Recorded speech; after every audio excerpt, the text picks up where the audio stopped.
Sa isang matinding pagpapakita ng kapangyarihang militar, nagsagawa ang China ng isa sa pinakamalaking pagsasanay ng hukbo nito sa paligid ng Taiwan, na nagdulot ng matinding alalahanin sa rehiyon.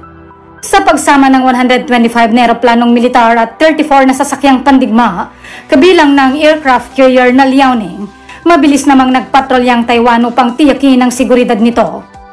Pero ano nga bang ibig sabihin ng pagsasanay na ito, kaibigan? Isang simpleng pagpapakita lang ba ng lakas o may mas malalim pang mensahe? At anong magiging epekto nito sa atin kapag sumiklab ang digmaan? Pero bago yan huwag kakalimutang mag-like, subscribe at kalimbangin na rin ang notification bell para laging updated ka sa ganitong klaseng video.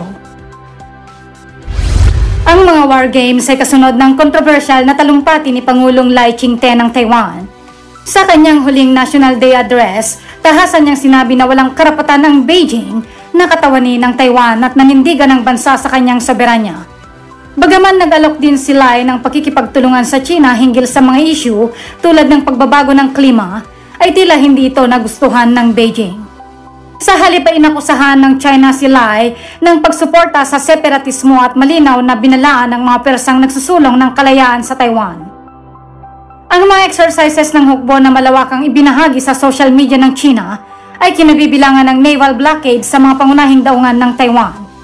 Dahil sa tumataas na tensyon, marami ang nagtatanong ngayon, patungo na ba sa critical na yugto ang alitan sa pagitan ng China at Taiwan? Ang People's Liberation Army or PLA ng China ay patuloy na nagpapalawak ng tinatawag na gray zone tactics, mga hakbang na hindi direktang nag-aanyaya ng digmaan ngunit nagsisilbing provocation tulad ng mga patrol at pagsuway sa airspace. Ayon sa retiradong admiral ng Taiwan na si Li Shimin, bagaman hindi pa handa ang PLA para sa isang malawakang pagsalakay, may kapasidad na ito na magsagawa ng mga limitadong opensiba o quarantine na maaaring magbigay ng malaking pressure sa Taiwan. Ngunit bakit nga ba nagpapakita ng lakas ang China sa ngayon? Madalas ipahayag ni Pangulong Xi Jinping ng China na ang muling pagsasama ng Taiwan sa mainland ay isang kasaysayang hindi maiiwasan, at ang pagpigil sa Taiwan na maging ganap na malaya. Naniniwala ang Beijing na si Taiwan President Lai Ching-te ay may mas matinding posisyon patungkol sa kalayaan ng Taiwan kumpara sa kanyang nauna na si Tsai Ing-wen at isang malaking banta na ideya ng One China policy. Dahil dito ay nagpakilala ang Beijing ng mga bagong batas laban sa mga separatistang pwersa ng Taiwan, kasabay ng pagtaas ng mga pagsasanay ng militar at pampulitikang presyon. Hindi lamang ito laban sa Taiwan, ito ay mensahe rin sa mundo lalo na sa Estados Unidos na hindi papayag ang China ng anumang panghihimasok sa kanilang tinuturing na internal na usapin. Ang Taiwan ay humigit kumulang 800 kilometro lamang ang layo mula sa Hilagang Luzon, kaya't nasa critical na posisyon din ng Pilipinas. Sa patuloy na pagtaas ng mga aktibidad militar ng China, kabilang ang mga malawakang pagsasanay ng hukbong pandagat at panghimpapawid malapit sa Taiwan, malaki ang pangamba ng Pilipinas na maapektuhan nito. Ang Enhanced Defense Cooperation Agreement or EDCA site sa Hilagang Luzon ay nagbibigay sa Pilipinas ng mahalagang papel sa anumang posibleng digmaan sa rehiyon. Ang mga base na ito na ginagamit ng Pilipinas at ng militar ng Estados Unidos ay maaaring maging pangunahing puntirya sa oras na sumiklab ang tensyon. Kung sakaling kubkubin ng China ang buong Taiwan, malamang na palawakin nito ang impluensya nito sa Luzon Strait at mga tubig na malapit sa mga isla ng Batanes na nasa hilaga ng Pilipinas. Isa pa sa alalahanin ng Pilipinas ay ang kalagayan ng mahigit 200,000 overseas Filipino workers or OFWs sa Taiwan. Kasalukuyan ng pinag-aaralan ng pamahalaan ang mga plano sa posibleng paglilikas ng mga Pilipino sakaling lumala ang sitwasyon at magkaroon ng ganap na digmaan. Gayunpaman, napakahirap gawin ang ganitong operasyon lalo na't malamang na magaganap ito sa ilalim ng matinding pressure ng digmaan. Dagdag pa rito ay maaaring kailanganin ding tumulong ng Pilipinas sa paglilikas ng mga mamamayang Taiwanese bilang bahagi ng humanitarian efforts. Habang lumalala ang tensyon, ang Pilipinas ay nahaharap sa sentro ng labanan ng kapangyarihan sa pagitan ng Estados Unidos at China sa rehiyon ng Asia-Pasipiko. Ang Pilipinas ay may Mutual Defense Treaty kasama ang Estados Unidos na nangangahulugang ang anumang atake sa isa ay maaaring magdulot ng pakikilahok ng kabilang partido sa digmaan. Ang patakaran ng Estados Unidos sa Taiwan ay kilala bilang strategic ambiguity, ngunit sa mga nakalipas na pahayag ng mga opisyal ng US, tila mas nagiging malinaw ng kanilang intensyon na tulungan ng Taiwan sakaling salakayin ito ng China.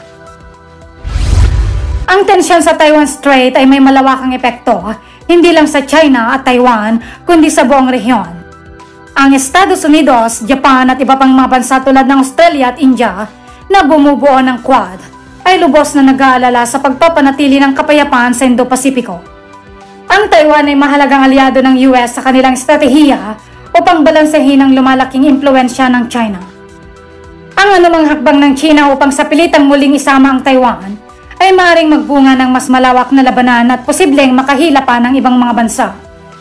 Noong nakarang linggo ay nagbigay ng matinding babala ang US hinggil sa pagsasanay militar ng China at pinagtibay ang kanilang suporta sa Taiwan sa ilalim ng Taiwan Relations Act.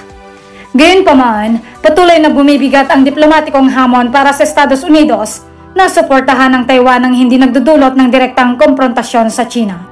Sa kasalukuyan, ang militar ng Estados Unidos lalo ng Indo-Pacific Command ay nagpahayag ng gagamitin nito ang kombinasyon ng mga drones at iba pang makabagong sandata upang ipagtanggol ang Taiwan. Ayon sa kanilang plano, gagawing napakahirap para sa China ang anumang pagsalakay bago pa man makialam ang aktwal na pwersa ng Estados Unidos. Ang pagtindi ng tensyon sa Taiwan at China ay dumating sa isang kritikal na panahon kung kailan marami nang umiiral na alitan sa iba't ibang panig ng mundo. Ang patuloy na digmaan sa pagitan ng Russia at Ukraine, gayon din ang sitwasyon sa gitnang silangan na kinabibilangan ng Israel, Iran at Hezbollah ay nagdadagdag ng bigat sa pandaigdigang kalagayan. Ang pag-usbong ng isa pang digmaan sa silangang Asya ay maaaring magdulot ng mas matinding hindi pagkakasundo at destabilization sa ugnayang pandaigdig. Nakita na natin kung paano naapektuhan ng digmaan sa Ukraine ang ekonomiya ng mundo, partikular na sa aspeto ng enerhiya at seguridad ng pagkain. Kung magkakaroon pa ng digmaan sa Taiwan Strait, ay maaari rin nitong sirain ang mga mahalagang supply chain, lalo na sa industriya ng semiconductors na malaki ang kontribusyon ng Taiwan. Ang pagkagambala sa mga supply chain na ito ay maaaring magdulot ng malubhang epekto sa pandigdigang ekonomiya. Sa patuloy na pagtaas ng tensyon, ang Pilipinas tulad ng ibang mga bansa sa rehiyon ay nahaharap sa mahihirap na desisyon. Sa kabila ng kanyang estratehikong posisyon, mga kasunduang pangmilitar sa Estados Unidos at mga humanitarian concerns para sa mga OFWs nito sa Taiwan, kailangang maingat na balansehin ng Pilipinas ang kanyang mga hakbang. Bagamat umaasa ang lahat na manahigang diplomasya, ang tumitinding militarisasyon sa paligid ng Taiwan ay nagpapakita na ang sitwasyon ay maaaring lumala anumang oras. Subalit ayon sa mga eksperto, malayo pang isang ganap na digmaan dahil alam ng parehong panig ang malawakang pinsalang dulot ng labanan, lalo na sa ekonomiya at buhay ng mga tao. Bukod dito, ang Taiwan ay may di-opisyal na suporta mula sa Estados Unidos na patuloy na nagsisilbing hadlang sa mga agresibong aksyon ng China. Hanggang dito na lang muna ang talakayan natin ngayon, kaibigan. Anong masasabi niyo hinggil dito? Paki-comment lamang po sa ibaba. Maraming salamat po.